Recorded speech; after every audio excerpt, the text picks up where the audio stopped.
j'ai lu un truc incroyable. Ah ouais, j'en ai déjà entendu J'ai parler. entendu dire que... Non, c'est quoi?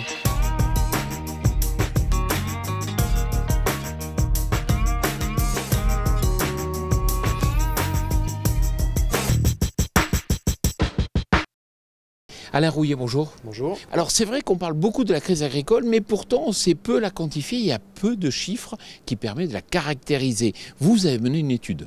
Oui, effectivement, on a conduit pour nous-mêmes déjà une étude parce qu'on avait au téléphone des agriculteurs qui se plaignaient beaucoup et qui parlaient beaucoup. Donc on s'est dit qu'on allait quand même fouiller un peu plus loin.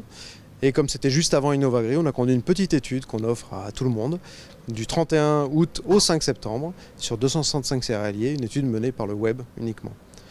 Donc en fait, on constate ce qu'on entend tous, c'est que les agriculteurs ne sont pas du tout en bonne forme.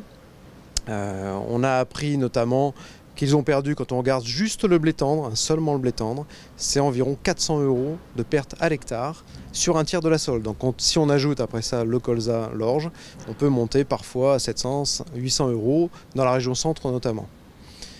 Il faut savoir aussi qu'il n'y a qu'un tiers qui se déclare assuré contre les risques récoltes. Et donc forcément, beaucoup sont insatisfaits.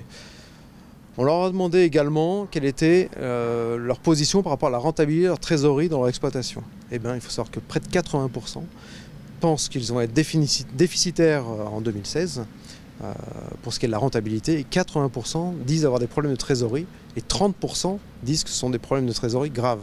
Alors on parle beaucoup de la loi Macron qui a poussé les agriculteurs à investir, voire à surinvestir. Qu'en est-il dans vos chiffres? C'est vrai, on leur a demandé également de quel dispositif fiscal dans lequel ils étaient engagés, et en effet 20% d'entre eux disent qu'ils sont en effet sous le dispositif de la loi Macron. Mais comment vont-ils réagir? Alors, on a noté 3 types de réactions. La première réaction est agronomique, c'est plutôt la surprise. 80% d'entre eux disent qu'ils vont vraiment limiter les intrants, donc phyto, semences, engrais, mais ça va aussi sur le matériel agricole, on en parlera tout à l'heure. Aussi des pratiques d'assolement qui vont différer, et ils regardent avec un peu plus d'attention le recours au TCS ou même à la conversion bio pour une vingtaine de pourcents d'entre eux. Concrètement, combien d'agriculteurs déclarent avoir l'intention de mettre la clé sous la porte? Alors c'est vrai que c'est la deuxième réaction, la réaction ressources humaines je dirais, c'est qu'il y a des gens qui vont diminuer les charges de personnel, et d'autres qui vont carrément, pour 10% d'entre eux, disent explicitement qu'ils veulent arrêter leur exploitation.